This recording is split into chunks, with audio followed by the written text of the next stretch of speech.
We are in the last section before the final conference, and it will be a pleasure to present two of our students here. They were helped, funded by the Underwell Foundation, the Experience Project, as an interesting project to create a space for post-ME. For us, we something very different because we have the post-doctoral level, but not the post-master level. But it was very interesting because these two masters, Gabriel and Roger, developed interesting projects on Robert Schwartz as a way to think critical theory from the global south. So, and it will be an opportunity to say that the International Herbert Marcuse Society decided to give some prizes in this year, and he gave to Robert Schwartz this prize. It's the prize is Herbert Marcuse Prize. With him, Peter Marcuse, he passed away this year. It was sad news for us because he was an engaged guy that was all the time with us, and particularly helped a lot to create this society, as Arnold mentioned it in a history of the International Herbert Marcuse. I have a text I have the pleasure to translate to Brazil here.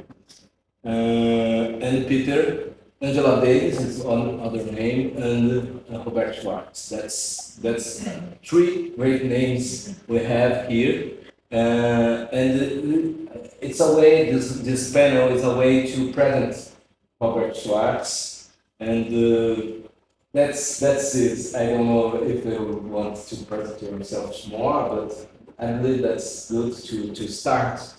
So we will start this panel with Roger Montemor, now a PhD candidate here at UFABC, who will present Robert Schwartz, a cultural critic at the periphery of capitalism, and then Gabriel Racon, who is almost a PhD candidate here.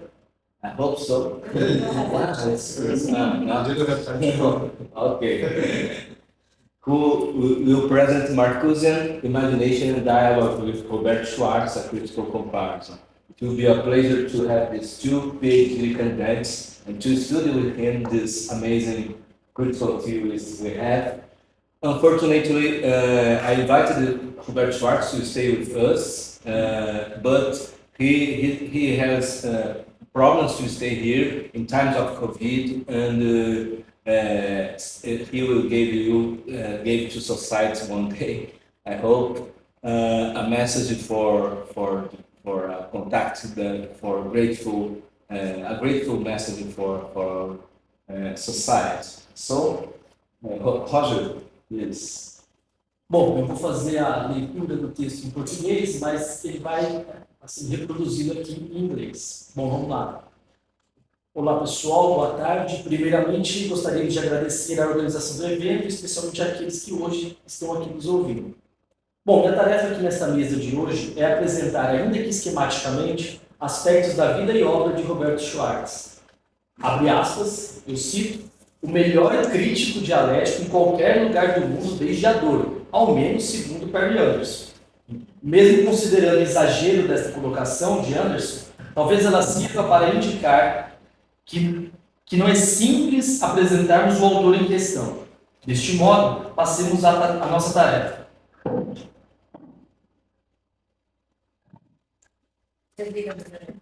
Robert Schwartz nasceu em Viena em 1938. Logo no ano seguinte, sua família mudou-se para o Brasil. Entre os anos de 57 e 60, Schwartz cursou Ciências Sociais na Universidade de São Paulo. É importante ressaltarmos, a título da formação do autor, que neste período, entre os anos de 58 e 61, ele participou do Seminário Marx, que reuniu inúmeros intelectuais de diversas áreas no esforço de lerem diretamente a obra de Marx, em especial o Capital. Isso sem passar pelas mediações de manuais, como era de costume na época.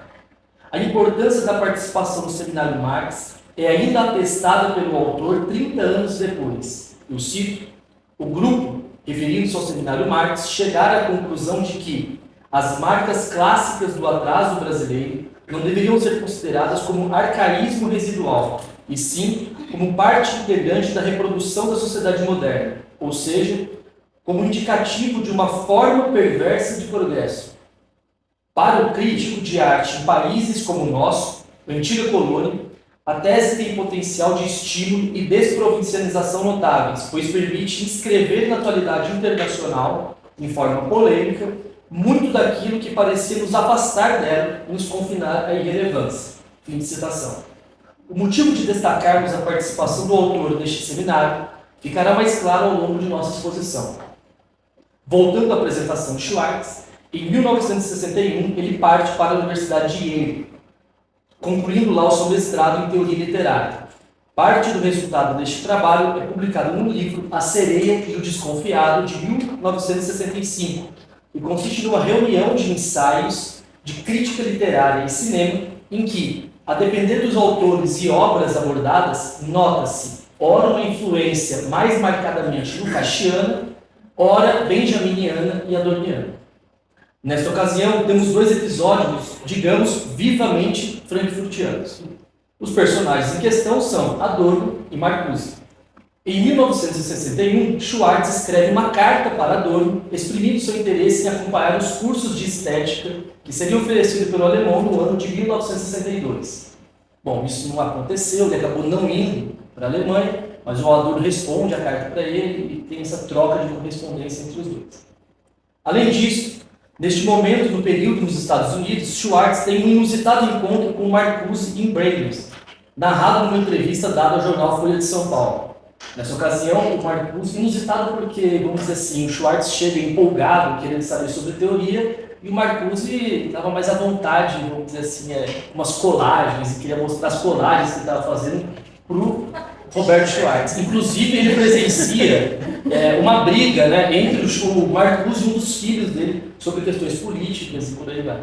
Só uma observação. A exposição que está ali no hall de entrada é um pouco inspirada nesse encontro de Marcuse. Vocês vão ver lá, vão ter, ele colocava colagens de mulheres nuas, né, com bombas, sentadas em bombas, então recortes da Playboy com bombas, era um pouco essa cena. Desculpa, eu acho que eu fiz um spoiler. Não!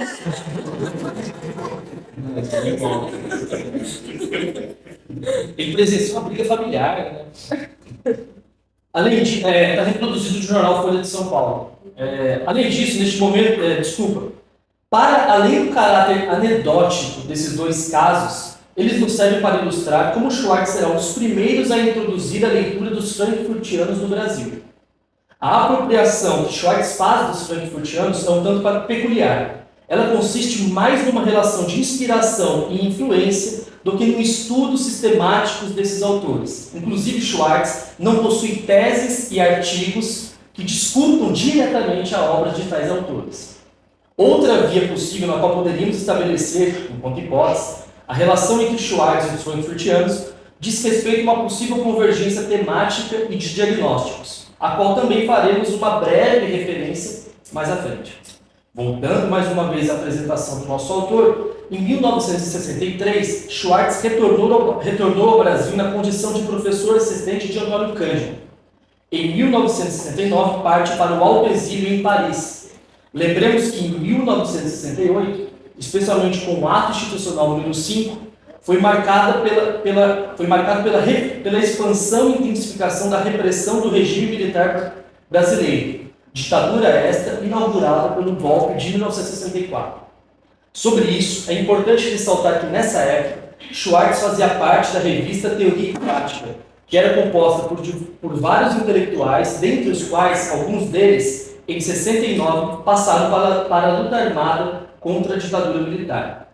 O nome do próprio Schwartz, por exemplo, já era conhecido nos órgãos de repressão do governo militar. Ele era muito próximo de um grupo, vamos dizer assim, Sérgio Ferro, João Martins de Moraes, alguns camaradas dele. Inclusive ele tinha ações diretas, mas não armadas, né? E ele já era um dos nomes ali procurados, vamos dizer assim, pelos órgãos de repressão do ditador. Voltando, ainda sobre este período, é importante dizermos que Schwartz escreve entre os anos de 68 e 69 a peça A Lata de Lixo da História. Tal peça consiste numa releitura satírica do conto O Alienista de Machado de Assis, marcando o primeiro momento em que Schwartz trata diretamente de Machado, seu principal objeto de estudo ao longo de sua obra. Talvez valha a nota de que Machado de Assis, nascido no Rio de Janeiro em 1839, que faleceu em 1908, é um dos maiores nomes da literatura brasileira. Ainda em Paris, Schwartz escreve a tese de doutorado que dá origem ao livro Ao Vencedor as Batatas, de 1977. A tese trata, grosso modo, da relação entre forma literária e processo social, tendo como objeto parte da obra de José de Alencar, outro importante romancista brasileiro, e os romances da primeira fase de Machado de Assis. Em 1978, Schwartz retornou ao Brasil e desde então passou a lecionar literatura e teoria literária na Universidade Estadual de Campinas, onde se aposentou em 1992. Desde lá, não parou sua produção intelectual. A sua última obra consiste numa peça intitulada Rainha Lira, publicada neste ano. Nesta peça, o autor procura figurar sob a forma dramática o desenrolar do processo social e político brasileiro desde as manifestações de junho de 2013, passando pela ascensão e governo da extrema-direita no Brasil. A peça termina com um discurso da personagem identificada com o presidente, recentemente eleito, Luiz Inácio Lula da Silva. Desde seu retorno ao Brasil, em 78, até hoje, Schwartz publicou inúmeras obras, como, por exemplo, O Pai de Família e Outros Estudos, Que Horas São, Sequências Brasileiras, Martinha versus Lucrécia, Seja Como For. Todas essas obras consistem na reunião de ensaios que tratam de crítica cultural em geral, passando pela literatura, cinema, arquitetura, artes plásticas. Temos ainda ensaios de análise de conjuntura, intervenções no debate público, artigos, resenhas, entrevistas e por aí vai. No que diz respeito aos estudos machadianos, Schwartz publicou, além do já mencionado Ao Vencedor as Batatas, mais duas obras, a saber, Um Mestre na Periferia do Capitalismo e Duas Meninas. Ambos os livros tratam da segunda fase de Machado de Assis, falando de um modo muitíssimo esquemático. Se na primeira fase o ponto de vista adotado por Machado é o daqueles que dependem dos senhores e proprietários, ou seja, é da perspectiva dos subalternos, agora, na segunda fase, que temos como principais obras analisadas por Schwartz os romances Memórias Póstumas de Brás Cubas e Dom Casmurro, Machado de Assis adota a perspectiva dos proprietários, especialmente dos proprietários à brasileira, que encerram algumas características que vale sublinharmos. Esses proprietários são, ao mesmo tempo, senhores de escravos, estão envolvidos em relações de clientelismo e são adeptos, ao mesmo tempo, dos progressos europeus. Adotando tal perspectiva, segundo Schwartz, Machado de Assis foi capaz de estudar em detalhe, e essa expressão que ele utiliza muito, isso é muito curioso, que é estudar. O romance que o Machado está estudando a sociedade brasileira. Foi capaz de estudar em detalhe as condutas próprias da classe dominante brasileira, marcada, por exemplo, por uma arbitrariedade, exibicionismo, cinismo e desfaçatez bastante peculiares.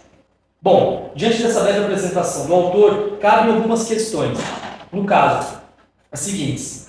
Por que daria unidade a uma atividade intelectual que se realiza por meio de diferentes gêneros, como a literatura, o ensaísmo e a produção de teses? Como isso se liga à formação interdisciplinar de um autor que envolve tanto a sociologia quanto os estudos literários? Uma hipótese que gostaríamos de explorar é de que a obra de Schwartz se insere no contexto da tradição de intérpretes do Brasil. Trocando em miúdos, o esforço de nosso autor consiste, em alguma medida, em problematizar o sentido da formação cultural num país de socialização capitalista atrasada, ou, se preferirmos, periférica. especialmente a partir da investigação acerca do sentido da transposição de elementos de uma cultura, no caso europeia, para um país com pressupostos sociais e materiais distintos. Um dos resultados deste esforço, para o qual gostaríamos de apontar, diz respeito à desprovincialização da literatura brasileira. Em outras palavras, a nossa cultura literária teria atingido uma maturidade que a permitiria, a partir da periferia do capitalismo, dizer algo sobre o curso do mundo. Expliquemos melhor. Para um país de passado colonial, a formação social, econômica, política e cultural não é algo dado. Daí a constante preocupação de quem lida com a atividade intelectual nestas circunstâncias com a ideia de formação. É como se a nossa formação nunca estivesse completa. Por exemplo, grande parte dos intérpretes do Brasil sempre tiveram como problema central a questão de como se daria a passagem da colônia ou dos resquícios coloniais à nação. E essa passagem significava, em alguma medida, cumprir o ideal normativo, no caso, o ideal europeu de civilização. A formação cultural não escapará disso. Uma pergunta que sempre nos atormentou diz respeito sobre qual seria a nossa particularidade enquanto nação. Como diz Paulo Arantes, conferencista de logo mais às 19 horas, eu cito, a cultura de um país periférico como o Brasil está inteiramente centrada na ideia de que, através de gêneros e formas inescapavelmente europeias, trata-se de exprimir a verdade original de uma experiência local. Ou seja, só é relevante a forma que promove essa reinterpretação. Fim de citação.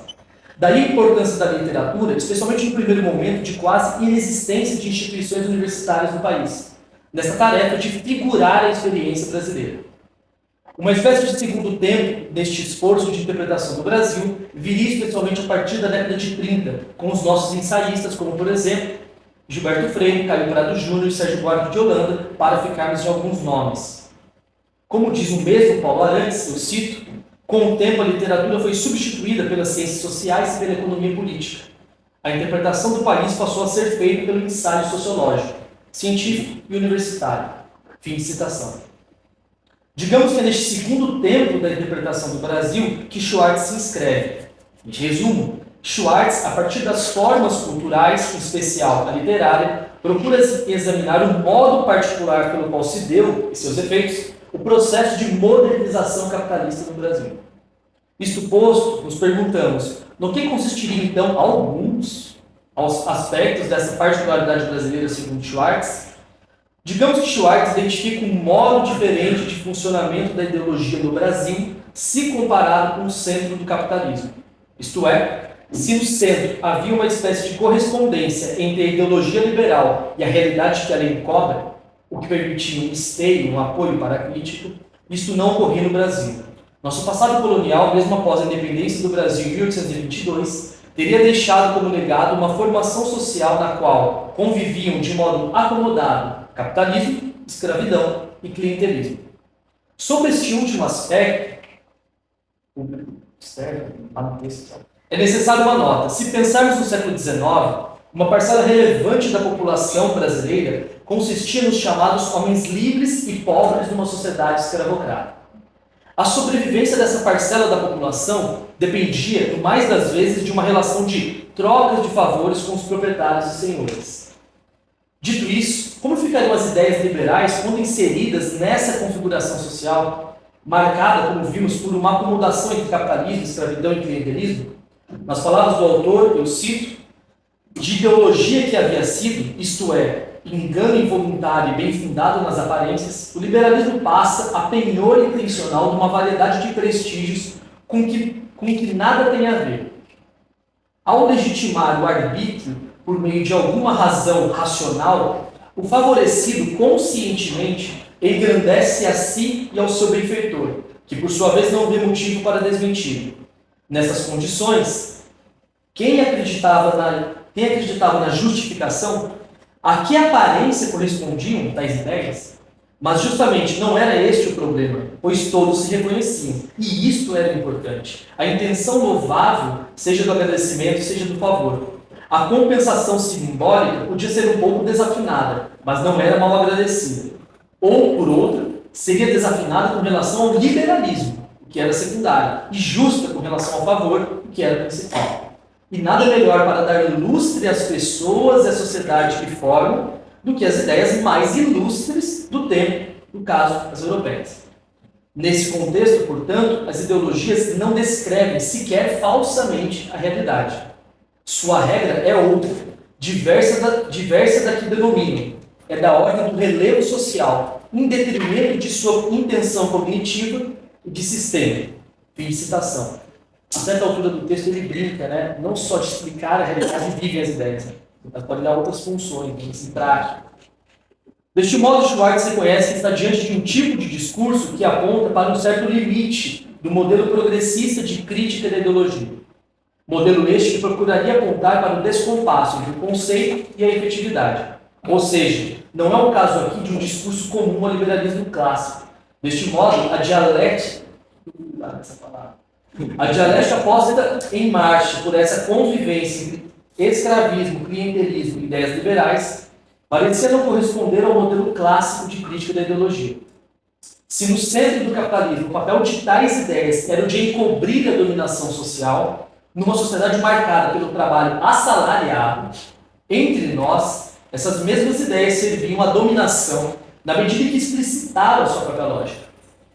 Talvez um pouco como dirá Adorno, analisando, obviamente, um outro tempo histórico e social. Eu cito, abre aspas, hoje a sociedade transformou-se em algo demasiadamente transparente. Fim de citação.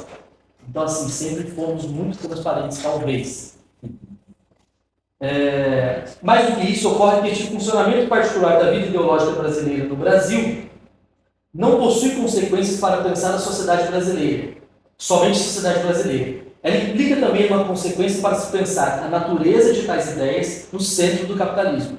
E aqui chegamos no segundo aspecto que gostaríamos de salientar. Para um exemplo, eu cito, inscritas num sistema que não descreve, nem mesmo em aparência, as ideias da burguesia vinham infirmadas já de início pela evidência diária a sua pretensão de abarcar a natureza humana.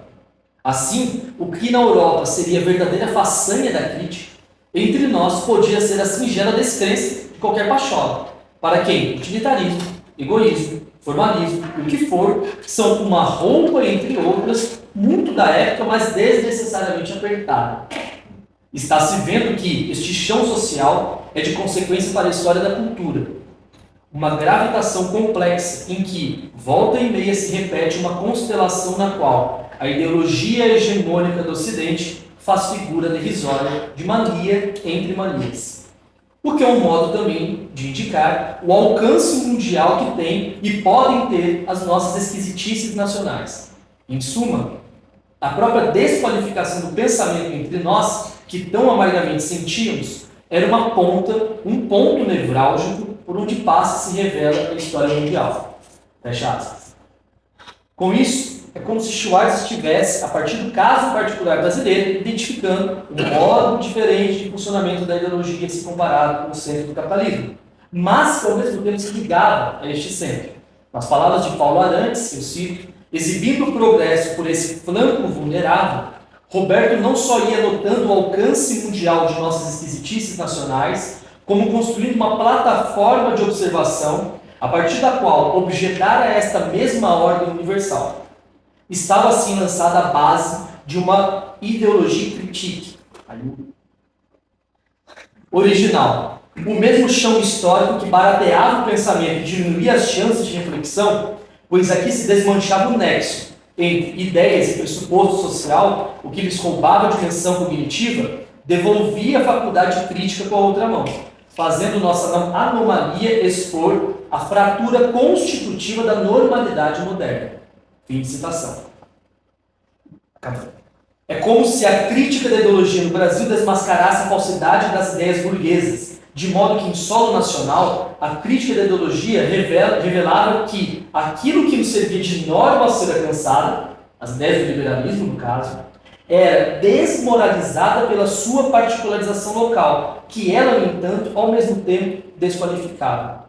Por meio do caso particular brasileiro, se expõe aquilo que é um problema constitutivo da modernidade burguesa. Enfim, a nossa experiência mostrava que a civilização liberal, capitalista, podia conviver com não importa qualquer tipo de barbaridade, como, por exemplo, a escravidão. Neste sentido, segundo Schwartz, ao apontar para aspectos de uma sociedade que, à primeira vista, desviam da norma burguesa, mostrava que o que parecia ser marcas de atraso de uma sociedade de passado colonial era, na verdade, a revelação do moderno, já que ele faria ressaltar, os romances do Machado da segunda fase fariam ressaltar, eu cito, aspectos não burgueses da ordem burguesa. Fim de citação. Em resumo, Schwartz teria demonstrado que a desprovincialização cultural, especialmente da literatura brasileira, não significa que ela tenha atribuído um caráter positivo ou afirmativo das particularidades nossas, das nossas particularidades, mas sim que nossas particularidades enquanto nação podem ser negativas. Negativas no sentido, vamos dizer assim, agora é só para... Comparando com Antônio Cândido, por exemplo, no texto chamado Dialética da Malandragem, na parte final, O Mundo Sem Culpa, esse modo de sociabilidade forjado aqui, marcado por essa passagem entre ordem e desordem, isso seria, vamos dizer assim, um saldo civilizatório nosso de um mundo por vir, um socialismo futuro. Diferente, vamos dizer assim, de um ethos liberal, de um ethos, vamos dizer assim, sei lá, que Marx Weber teria visto, de uma ética protestante, tal como, sei lá, aconteceu nos Estados Unidos e nos países europeus também. Aqui não, essa dialética da malandragem, ele vê como algo positivo. O Schwartz não. Me parece que não. Então, as particularidades podem ser particularidades negativas desse ponto. Elas servem para a gente sondar, vamos dizer assim, a desgraça, em certo sentido. Podem ser negativos. Nas palavras do autor, eu cito, o progresso e a vitória sobre o isolamento colonial adquirem uma inesperada cor perversa. Fim de citação.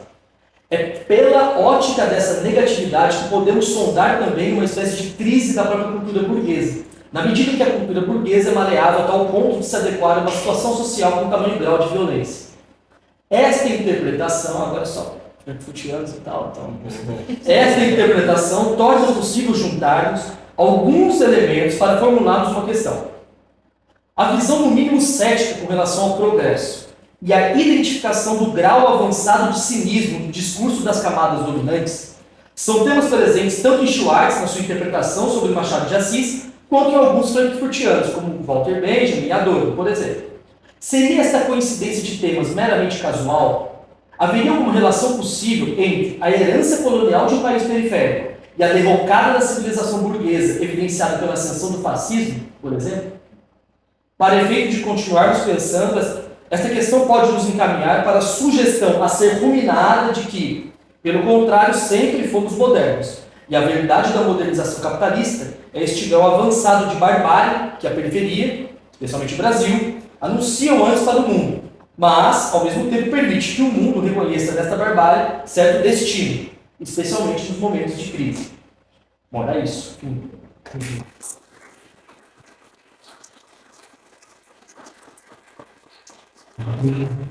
Then I go into the next one. When you present Marcusian imagination and dialogue with Robert Schwartz, critical comparison.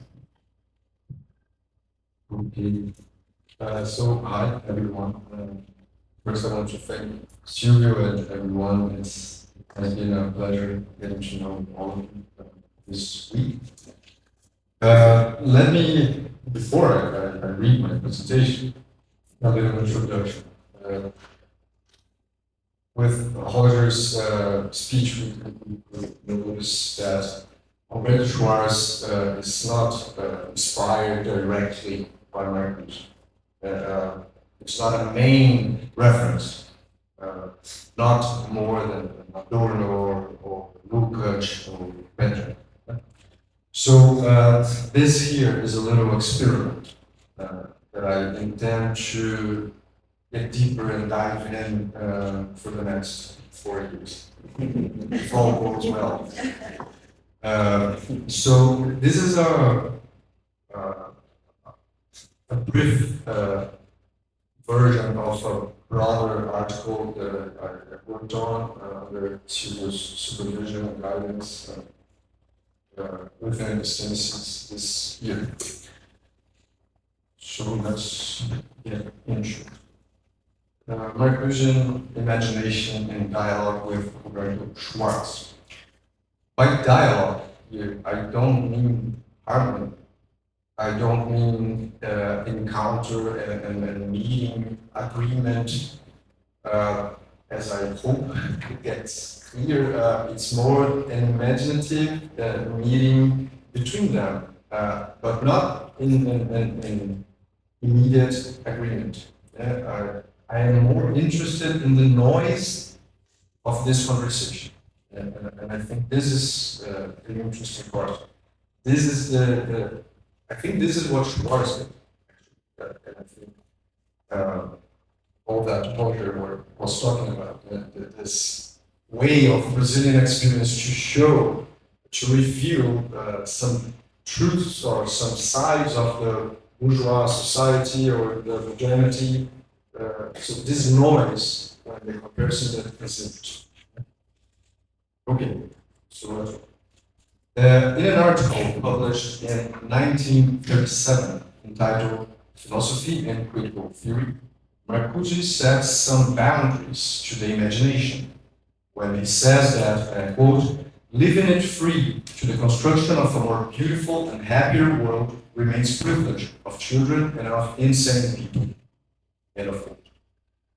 What we intend to highlight here with this quotation is that Marcuse was talking about the bourgeois thought represented by Kant, who, in spite of being one of the philosophers responsible for the relation of fantasy and philosophy in a fundamental way under the scope of the concept of imagination, he would nevertheless ground it to the a priori of all knowledge. Despite its ability to mobilize imagination and conceive an object, even if it's absent, bourgeois philosophy, and Kant especially, would once more, and because of its a priori quality, deviate the concept of imagination, I quote, from the future to what is already past. Imagination succumbs to the general degradation of fantasy. This is Marcuse in 37. Therefore, together with the historical moment and the historical moment at Marcuse's life, when he was writing, he was also in a critical dialogue with the tradition. We can say that the philosopher makes the conceptual and political dispute involving imagination, the concept of imagination and imagination as a faculty, he makes it evident, this dispute, when he says that, I quote, "In critical theory, there is no endless horizon of possibilities." Then, the boundaries should be technical, set by the level of technical development. These are terms Marcuse uses, and technical level of development. This passage allows us to emphasize the following.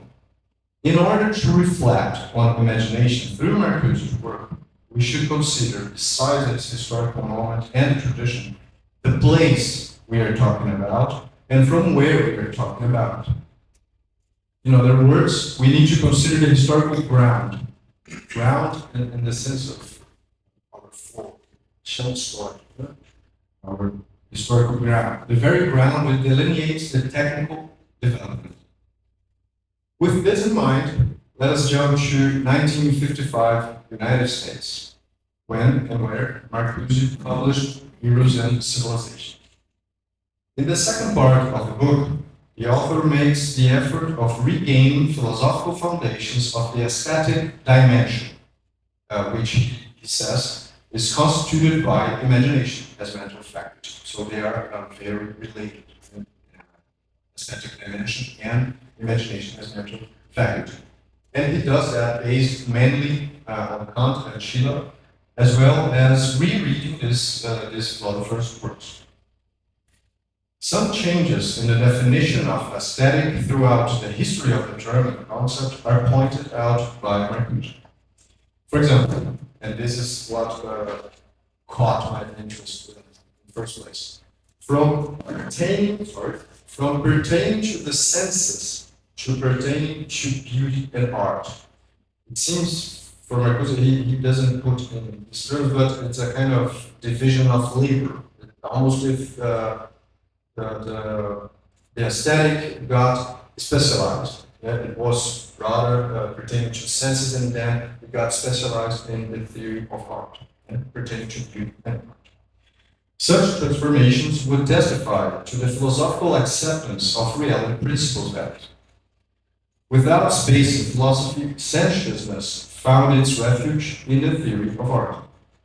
In other words, the interpretation and application of the term aesthetic strictly to theories of art could be read as a specific historical actualization, in spite of other possible and vast formulations, wider and with distinct qualities and developments. The effort of regaining this conceptual meaning by Marcuse is then a translation in act of his view toward images guided by the pleasure principle, that seeks to rehabilitate the senses in face of their historically constituted submission, which is in turn manifested by philosophical tradition. On the relationship with the past, mediated by imagination, I quote Marcuse. The truth value of imagination relates not only to the past, but also to the future. The forms of freedom and happiness which it evokes claim to deliver the historical reality. In its refusal to accept as final the limitations imposed upon freedom and happiness by the reality principle, in its refusal to forget what can be, lies the critical function of fantasy. In short, past images of a different possible existence which point to the future. Not ones that point toward what was, but toward what can be. Therefore, not imagination strictly in Kantian terms of a future already past, or one that was, a potential one, mediated through the Freudian pleasure principle and fantasy. Fantasy that, following Marcuse's quote of Freud, and this quotation is from the two principles, I forgot the name of it. Yes, thank you. And Freud's text. So fantasy that, following Marcuse's quote of Freud, was kept free from reality testing. This is important for us. Was kept free from reality testing and remained subordinated to the pleasure principle alone.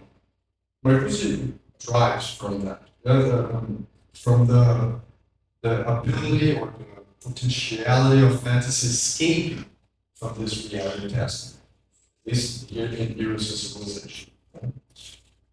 The freedom from reality testing, as it seems, was also a constitutive element of the Brazilian ideological life of the 19th century, as pointed out by Roberto Schwartz. Here we meet our geographic and conceptual bridge between the authors. In Misplaced Ideas, Roberto Schwartz describes a vast and heterogeneous but structured field, which is a historical consequence and can be an artistic origin. I like this quote because it makes clear what I was talking about. Roberto Schwartz he studies cultural forms in relation to the aesthetic form, literary form. And his main object, Machado de Assis, was like what you said, a student, a rigorous student of Brazilian society and Brazilian architects. That's why he said. So it's a structured field, historical consequence that can be artistic origin. The author, Schwartz, exposes Brazilian ideological life in 19th century as inherently related to the social and economical organization of the country. Based on slavery, Brazil was, and I quote, out of the science system. As far as such system reflected liberal European ideals tied to free work. Brazil was economically oriented to the external market, through which goods, commodities were traded under bourgeois logic, seeking profit, even though were internally produced by enslaved workers. So Brazilian rationality lived of constant inversions, where, and I quote Schwartz, roles were shuffled. Economic science became fantasy and morality, obscurantism equaled realism and responsibility. End of quote. The coexistence between production relations and the ideological life set itself in a specific way, one in which, Schwartz quote, the test of reality did not seem important. As we saw, another test of reality, or reality testing, and Freud's words in Marcuse's quote, was specifically from what fantasy could escape. Free from reality principle, it would be majorly tied to the pleasure principle. And, I quote, as artistic imagination also links perversions with images of integral freedom and gratification. Words and Heroes and Civilization. In this book, Heroes and Civilization, Marcuse sought to elaborate imagination and fantasy mainly as an emancipatory instrument, in which escaping from reality testing was fundamental. In turn, in Schwartz's essay, we meet a social configuration in which the unimportance of the test of reality cohabits alongside the violence of enslavement. Back to the United States, where Marcuse published One Dimensional Man in 1964, the author was facing a different historic scene if compared to Heroes and Civilization, and so is also different his reading of it. The previously conflicted dichotomies, such as reason and imagination, and these are dichotomies Marcuse points out: reason and imagination, reality and pleasure principles, fantasy and science, contradictions from where Marcuse takes potency in his argument in Heroes and Civilization, are now merged.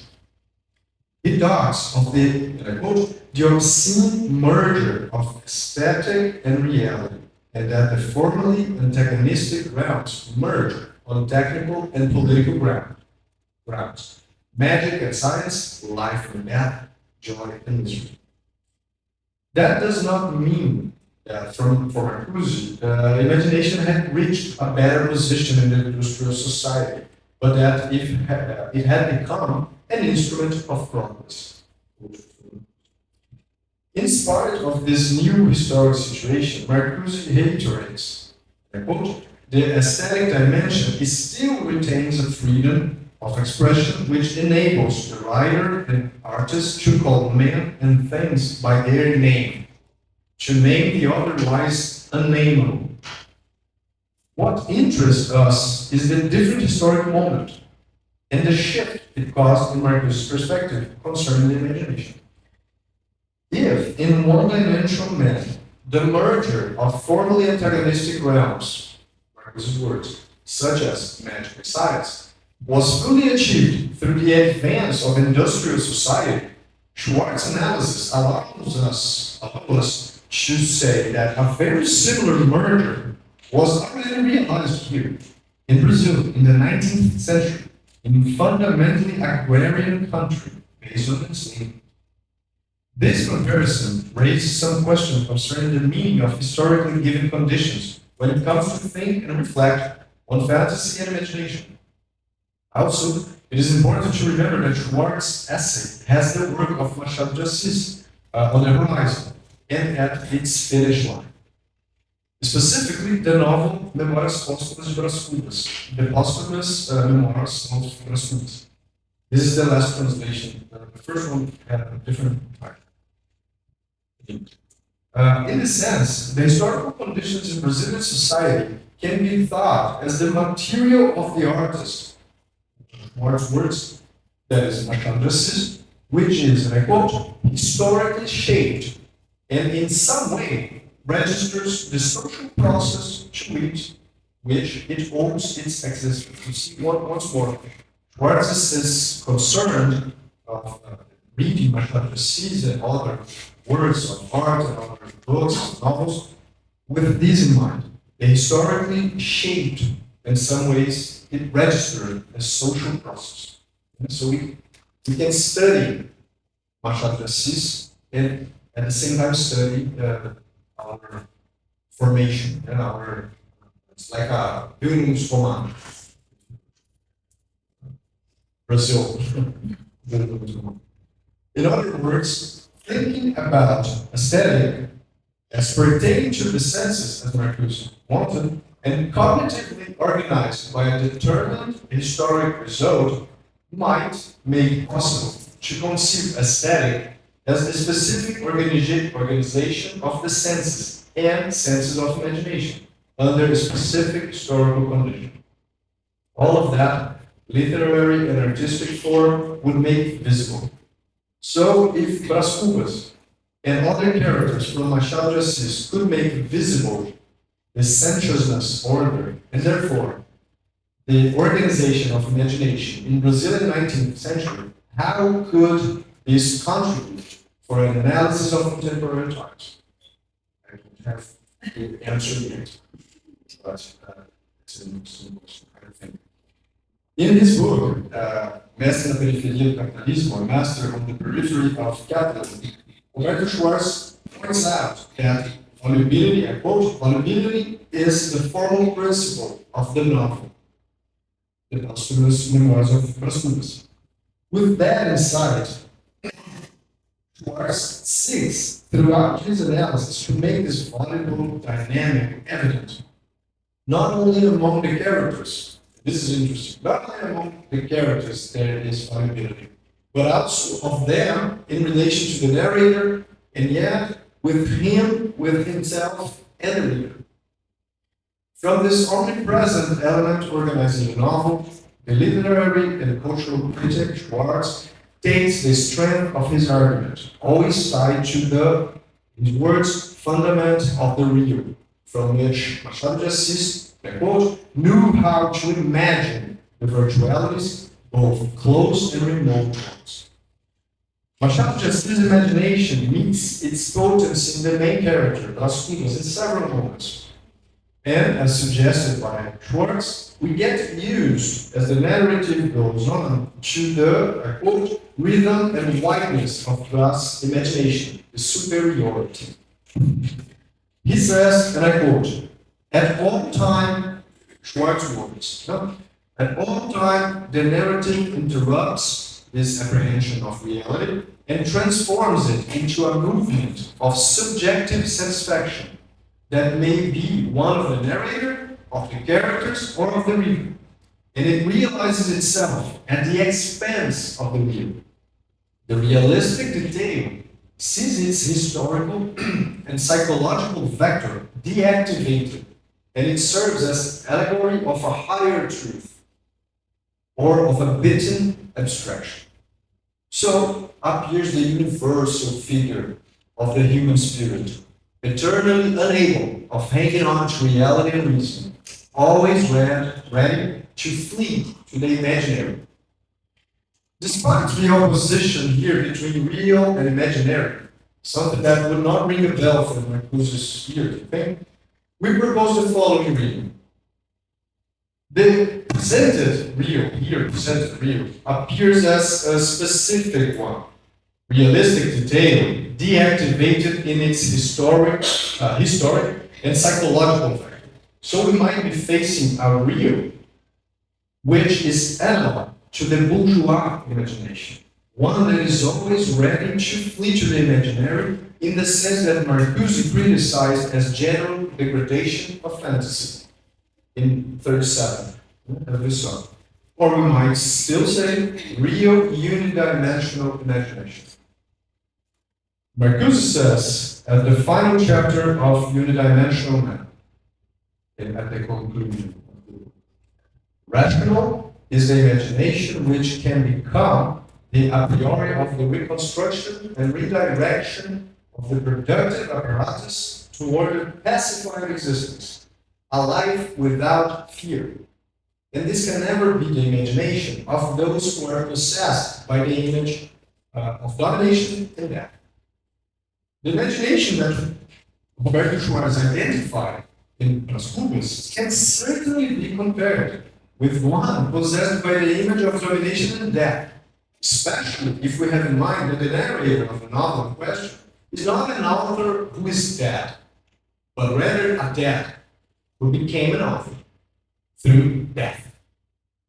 One who, while alive, had enslaved men and women at his disposal to play joyfully in violent, imaginative pretend games. There is a specific chapter in this novel that is particularly violent. It tells us the story of Brás is narrating himself as a child, and he is telling us about a joyful afternoon where he's playing horse riding at the back of a man, and a black man in Brazilian 19th century slave that he had. Yeah. So we must ask, or this is a question I thought about all of them. If the similarity stands, if imagination in the industrial affluent society can be compared to the one in Brazilian slavery and agrarian society, what does it mean? Is it the case of reification avant la lettre? Or, in other words, did we have already reification before industrialization and industrial society? What does it mean to think about the comparison between, for example, bourgeois order and enslavement order and slavery society? Is the capitalist, the bourgeois, similar to a slave master? Is the slave master something that I think Martinez for the reflection, I must give him credit. Is the slave master a bourgeois in his truth? This comparison between Marcuse and Schwarz made me think of that.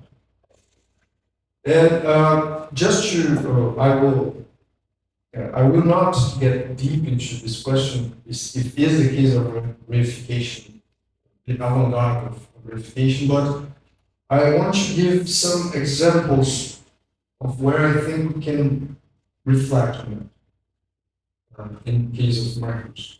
In Eros and Civilization, Marcuse talks about Schiller. He uses Schiller, is based on Schiller, when he says that the fatal enemy of enduring gratification is time. The intem finitude, the brevity of all the brevity of all conditions and states. And fun enough, Roberto Schwarz used Fernando Henrique Cardoso, former president, but also intellectual that Schwarz used, to talk about the relation between time and the slavery society. What was modern to do was to make time be efficient, to get a task done or work done in the minimum amount of time. And in Capitalism and Slavery, this author that Schwarz is based on affirms that in a slavery society, what counts is to, how can I say it, to make the day longer so we can fill the day of the slave. Because the logic is different. You don't want the slave, the enslaved, to be without work. You want him or her to work all day. It's different than what capitalists, or at least the liberal ideal, was presented at the time. Okay, so to end this, to conclude, Roberto Schwarz talks and Master on the Periphery of Capitalism talks about the specific dynamics of the dominant class, Brazilian dominant class. Yeah? And he's looking after the subjective.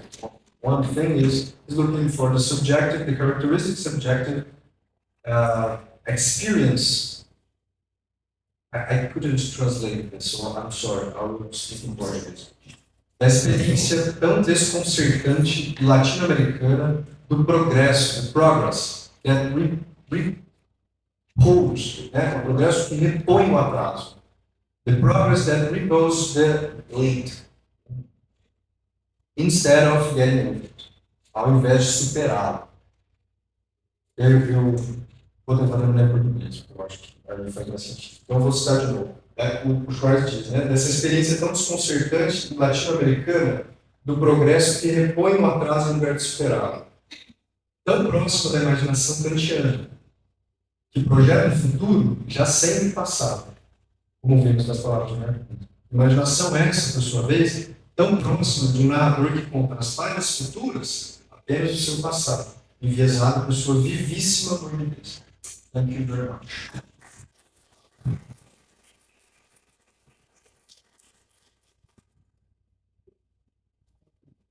Thank you. Now we have 15 minutes. I'm in I think that.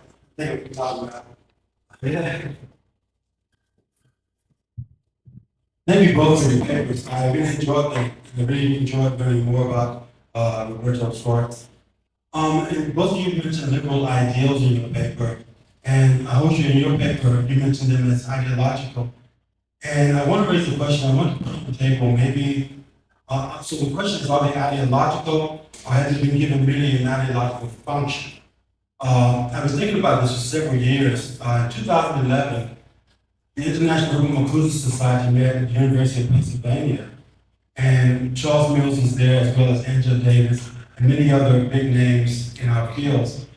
And Charles Mills gave a paper, and it was entitled, Can Liberalism Be Radical? And his conclusion was yes. Angela Davis took issue with that. And there was a nice back and forth between Charles and Angela. But I want to explain Charles's argument. And I know how I would answer this question in the U.S. I don't know how to answer it in Brazil. And I'd like to hear your perspectives. And so what Charles' point was this, is that there's nothing fundamentally wrong with liberal ideals. In fact, liberal ideals are correct, are the right ideals. The problem is that they've not been adequately instantiated in our society and in our social institutions, right? And so the liberal ideals, instead of actually manifesting themselves in our society, they kind of hover above society.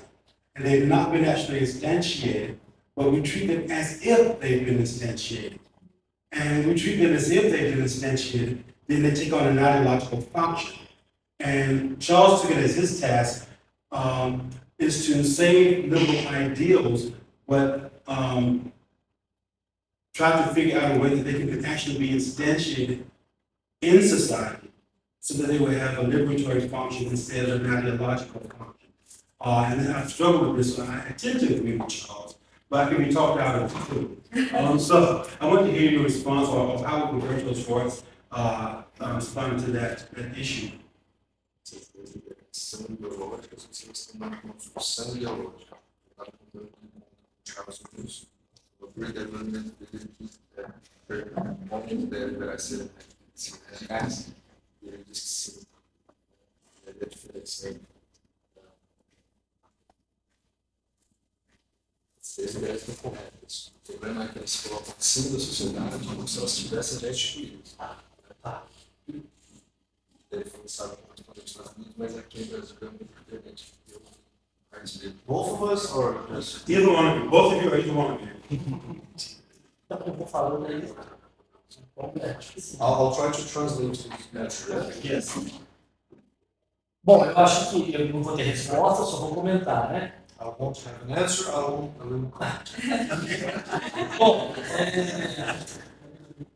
eu tenho a impressão que mesmo aqui no Brasil, na interpretação que o Schwartz faz do Machado de Assis e nessa particularização dessas ideias do Brasil, eu tenho a impressão que ele está fazendo uma crítica dessas ideias universais.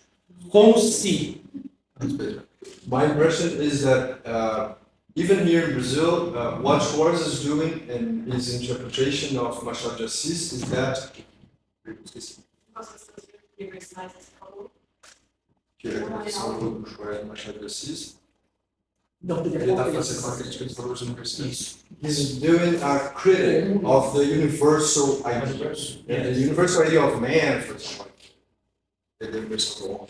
Isso, porque tudo esses universais, quando colocados na boca da classe dominante, vamos dizer assim, brasileira, esses senhores de escravos, por exemplo, do século XIX, isso se transforma numa outra coisa. When the dominant class and slave masters, for example, put these words, liberal ideas, in their mouth and they talk about it, it transforms into another thing. E vamos dizer assim, então isso faria, e não sei, eu imagino, isso faria com que ela perdesse esse potencial que teria de, vamos assim, vamos realizar até o fim a ideia de liberdade.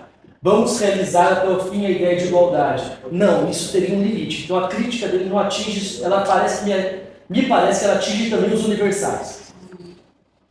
So, it seems to him that Você falou de outra coisa. the critical A crítica dele não atinge só a especificidade dessas ideias aqui no Brasil. his criticism doesn't reach only the liberal ideas. Mas afetaria também a sua possível potência, sua possível realização do ponto de vista universal. Então isso implica numa crítica também. But it would affect also its potency to be radical. Né? De ser radical, de alcançar a crítica. A ideia de, o conceito se efetivar, né? Então a liberdade se tornar liberdade não abstrata, mas concreta. The actualization of the concept, for example, the freedom to realize itself. That was a great answer.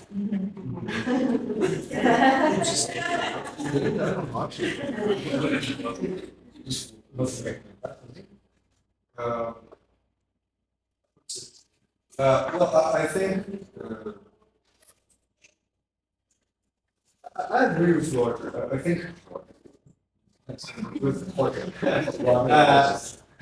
Because I think it's what I talked about at the beginning of my speech. Robert Schwarz, it seems to me that the noise of the comparison is more interesting. When he puts beside one beside the other, the European liberal ideals and Latin America and slavery society, one beside the other. He tries to see that as if these ideals were a kind of a form, a cultural form, or what could be, like you said, it's not realized, it's not institutionalized, but they want to be. They pose themselves as they were. Yes. Yeah, a truth in society and already concretized, realized, and actualized, all of that. I think what Schwarz can reach as criticism is that when we compare with Brazilian society, it becomes clear that not even in Europe they are what they say they are. They are not. They get naked, and they are the king's naked, you know, and they don't. Yeah, that's the interesting, because with colonization they come here talking about their reality and what they bring their forms. Schwarz is studying novelty form, for example, and the importation of novelty form. So this form comes here, and the authors, for example, José de Alencar is a Brazilian writer. He tried to write in that form, and it didn't work. It's a good book, yes, but it's not Machado de Assis. Machado de Assis captured that. He realized that we need to change that, to talk about that. Schwarz has a phrase that if we talk directly about that, we can't talk about that.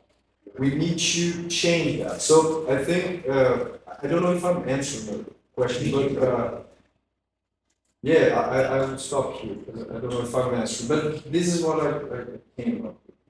Thank you, Rob. Yeah. Did it make sense? Absolutely.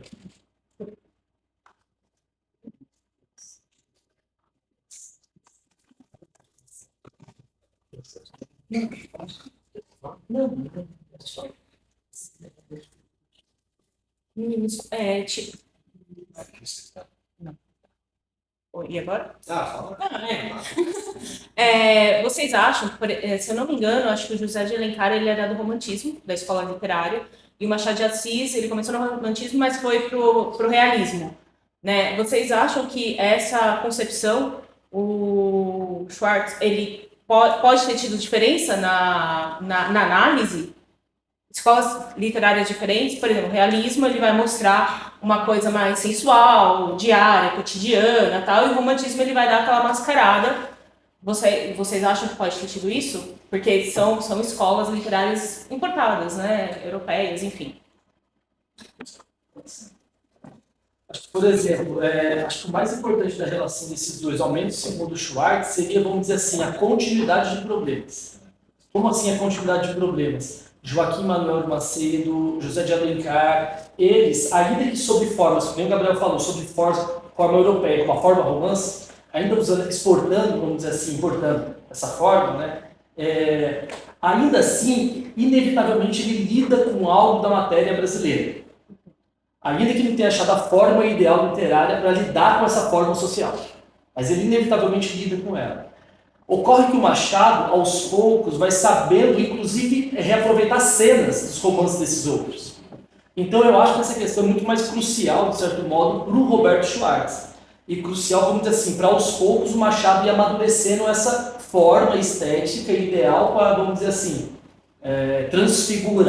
figurar a forma social. A questão também que ocorre, me parece que é a seguinte: tudo bem, geralmente realismo, mas o realismo do Machado é de um tipo que ele recorre a um defunto que é narrador. Ele recorre a um estilo, vamos dizer assim, é um defunto que está narrando a sua história. Porra, é realismo, mas que realismo? Você percebe? Então ele recorre, ele teria assim, inúmeros estilos europeus ali dentro. O Machado é um leitor de tudo. Aí, sei lá, assim, tem, sei lá, o estilo dos moralistas franceses, Pascal tá ali, o pessimismo de Schopenhauer tá ali, mais colocado na boca de um senhor herdeiro, de senhor de escravo. Bentinho. Bentinho, por aí vai. Então, acho que a questão maior é dessa continuidade, como o Machado aproveita os que antecederam, formando, não é trocar, mas formando uma noção de formação. Né, dando uma noção de formação, justamente porque está acompanhando os erros estéticos, de certa maneira, dos que o antecederam. O que o Roberto falou, eu só adicionaria uma coisa que o Schwartz vai argumentar bastante, que esse tipo de noção, assim, que escola que é, se é uma ruptura, se é uma continuidade, o Machado vai sambar em cima. E ele vai usar isso como uma faceta de classe. E ele vai usar isso como um artifício literário para se colocar como herdeiro tanto do patrimônio, da propriedade, quanto desse tipo de conhecimento, dessa habilidade de usar. Então, o Schwartz vai dizer, por exemplo, que o realismo dele é um realismo que faz uso do naturalismo francês, né, que faz uso da Bíblia. Ele começa, né, o Memórias Póstumas se comparando com o Pentateuco. Quer dizer, ele e Moisés, né? Na mesma prateleira. Né? Então ele vai do bíblico ao Stendhal, o Shakespeare ele usa bastante, né? O Dom Casmurro, a Ellen Paulo vai dizer, né, que é o Otelo brasileiro. Então, esse tipo de coisa, essa erudição, ele usa como lantejoula, assim, para tirar o sarro. Né? A sacada dele foi usar isso ironicamente, segundo o João. Perfeito. Obrigada, gente. A gente tem espaço pouco para 3 perguntas que já levantaram aqui. Então, 3 perguntas breves para 2 respostas. Isso. Natan, tudo bem, gente? Claro. Natan, Carlos e Leco. Não é bem uma pergunta. Eu queria saber o nome de vocês, eu vi no Gabriel e Roger. Eu sou aluno aqui da Federal da UFC, de curso de filosofia. Eu teria mais um comentário, talvez seja uma pergunta. Um de vocês comentou sobre algumas características dos personagens do Machado de Assis. Né? Queria sugerir alguma que talvez vocês não tenham visto, pensado. Eu elencaria o Kim Casmora, o Dom Casmurro, o Brás Cubas e o Simão Bacamarte, do Arielista. E é o seguinte, esses personagens do Machado de Assis, eles são obcecados. Todos eles têm ideias nas quais eles não conseguem, quer dizer, quanto mais a realidade nega a ideia que eles têm na cabeça, mais eles forçam elas na realidade. Acho que o ápice dessa... Eu acho que o Machado estava atrás disso, tá? Inclusive até chegar na loucura. O ápice dessa ideia é chegar no Simão Bacamarte, que é alguém que vai lidar diretamente com a loucura, né? A gente vê o Quincas Borba, ele tem a ideia de ter uma mulher apaixonada por ele, né? A gente tem o Dom Casmurro com a ideia da traição da Capitu, né? Você tem o Brás Cubas que chega a confessar para o leitor e falar Deus te livre, fino leitor, com o direito da ironia, né? Ele está chamando o leitor de fino, né? Deus te livre, fino leitor, de uma ideia que fixa, né? E o Simão Bacamarte, enfim, ele interna todo mundo, depois ele mesmo se interna, afinal, o louco aqui sou eu. E eu acrescentaria do Dom Casmurro, já que a gente está falando um pouco de estética, né? Que ele é um exímio frequentador de teatro. Ele é um exímio frequentador de teatro, a obra inteira o Machado coloca coisas sobre teatro. Assim. E o que seria talvez uma catarse, ou seja, a purificação de emoções dele frequentar Otelo, não dá certo também. Né? Não sei se vocês conhecem a ideia de catarse do Aristóteles, que tem vários significados, eu estou usando aqui de purificação. Ele poderia ter assistido a peça e ter se purificado desse sentimento de traição, mas pelo contrário, né? Volto a dizer que eu falei anteriormente, reforça, né? Se Otelo foi traído, por que eu não, né? Se foi só um lenço, por que, né? Inclusive na saída do teatro. Exatamente, ele sai do teatro pensando o tempo todo que ele foi traído e Otelo tinha razão e ele tem razão e, portanto, né, o cara tem que morrer, tem que assassinar, enfim, toda essa loucura. Então, não é bem uma pergunta, mas assim, isso contribui para o trabalho de vocês, para as ideias fora do lugar, né? Esse Schwartz. A minha pergunta veio um pouco na direção da dele, mas é bem na sintética. Eu queria saber se dá para sintetizar, a partir do que vocês apresentaram, do que vocês responderam para o Urbano, e a partir da pergunta do colega, se dá para sintetizar o que vocês falaram, pegar assim como uma ideia guia, essa ideia que o fato de os universais não serem realizados no Brasil naquele momento leva à percepção de que eles não são realizáveis.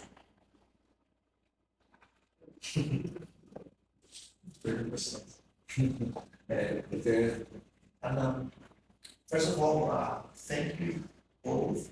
It's super interesting, both presentations, and to touch a very important point of Extimus' project. 3 weeks ago,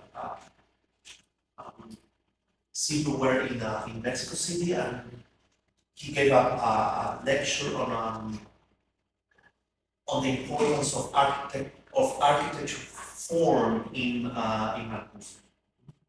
And I was asking him, and I would love to ask you the same thing: is why the form of emancipatory projects should be architecture or literature or poem as in Heidegger, or maybe another kind of aesthetic form.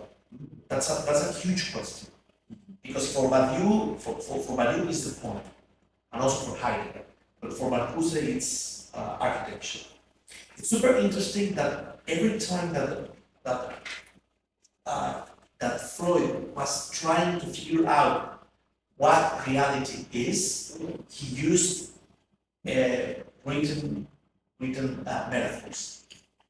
Also Derrida, and also Michel de Santoro. So there's something in literature that has to do with reality, or the access to reality. And so that's why Robert Schwartz, it's super interesting. I haven't read it, but the way that you talk about him, it's a huge discovery. It's a huge discovery.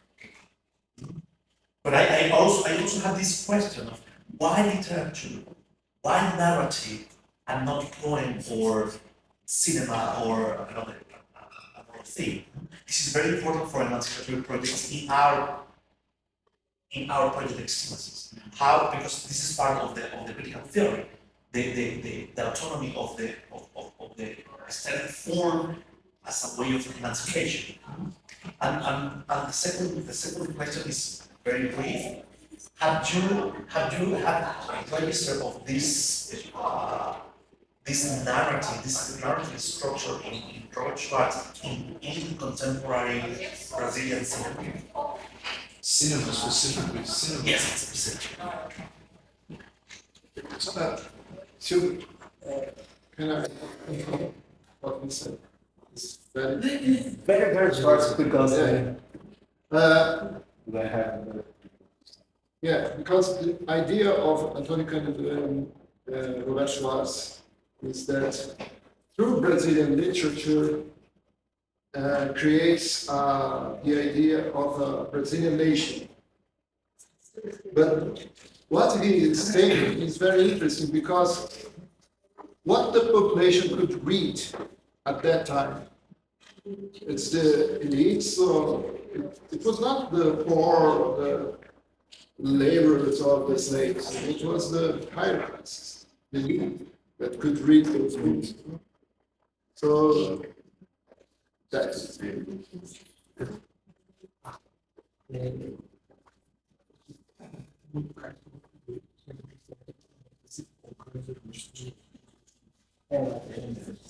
O que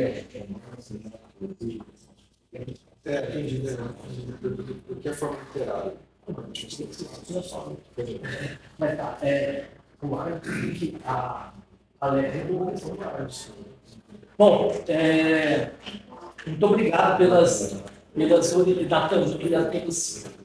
pelas dicas aí. E a gente está lendo junto do mestre Perfil do Capitalismo, por exemplo, e fala lá como que ele estava em contato com as filosofias do inconsciente da época dele, o próprio Machado, né? E tem, se eu não me engano, trabalho sobre a questão relacionando Foucault, e principalmente o Simão Bacamarte, né? É isso, então está anotado aqui esse neurótico obsessivo. Sobre os universais é muito difícil a questão. Agora, assim, Não, pois é, não, mas porque assim, mas assim, vai embora o potencial dos universais? Não necessariamente. Pois é. O fato de eles não serem realizáveis não significa que eles não existem. Para isso existe uma inclinação. Não, pois não. E no sentido aqui do Schwartz, sem dúvida, eles existem na prática enquanto uma forma de organização, de certa maneira. Agora a questão essa possibilidade de efetivação de uma ideia. Você percebe o Arnold voltou a questão que é maravilhosa e muito difícil, muito, sabe? Move a gente essa questão dos universais. Se a gente estiver lidando com duas instâncias diferentes, né, a instância da universalidade e da particularidade nunca vai coincidir, sempre vai sobrar, transbordar e faltar ao mesmo tempo de um lado do outro, né, que a gente está trocando de território, né, o particular o universal. Então, o particular, ele ilustra, realiza o universal, mas não totalmente e sempre a mais também. Vai ter sempre na realização da liberdade algo que não é liberdade e vai faltar algo que é liberdade. Mas eu acho que é isso que vocês falaram, que foi isso. Sim. Que essa impossibilidade de realizar um universal no particular, no singular, se a gente preferir, o fato de não ser realizável aqui não é apenas uma questão de atraso, é porque de fato isso é uma impossibilidade. Perfeito. Isso que eu entendi. E só um breve comentário, quando o Arnold fez a questão, né, eu fiquei pensando muito também em uma coisa que eu falei na hora, questão, sei lá, o exemplo da Revolução do Haiti. Né? Chegam as tropas francesas para reprimir, eles estão cantando o hino francês. Fica todo mundo. Pô, mas não é a realização da liberdade, do universal? Lembrei disso, acho muito interessante. Mas essa particularização do universal nunca é completa. Sempre falta e sempre sobra. Só para comentar uma coisa sobre esse sempre falta, o Schwartz ele escreve de uma maneira que faz muito que nunca dizem todo, mas são muito marcantes. Uma delas, que eu estou vendo, tem uma ideia quando velho diz o favor, né? Porque essa questão do universal e do particular, mediação é o favor. E o que ele vai dizer é, o favor é a nossa mediação quase universal. E essa coisa assim, do falta é esse quase, está nesse quase. E parece que é esse quase, sabe? A relação nossa entre o universal e o particular é um quase. Não poder eliminar Algo assim. o quase. No capaz que vai ter uma aula daqui a pouco. E aí falta uma pergunta para o Carlos, eu acho que. Very briefly, what I think is architecture. I thought, when listening to your question, about the intention of Marcuse to regain the meaning of aesthetics as pertaining to the senses. And architecture is this. You enter a cathedral, you feel it. You feel the cathedral. You look at a painting, you mobilize the eye. You taste something, you mobilize the taste. Architecture is almost I'm thinking out loud, but it's the kind of, it's a form where you mobilize most senses and the body. I think when Marcuse talks about aesthetics as pertaining to the senses, he's trying to regain this important place for the body in this agreement with this only mental enjoyment of art, intellectual art. In the other question about the cinema, what I read from Schwartz and cinema was about movies, not contemporary cinema. He talks about a movie called Os Fuzis, but it's not contemporary movie. It's Cabra Passada para Morrer. 8,5 filhinho. Não, mas mas contemporâneo. Contemporâneo. Ele é mais literatura. E tem poesia também. Ele mesmo escreve. He talks about Chico Buarque, contemporary music, Chico Buarque. Is one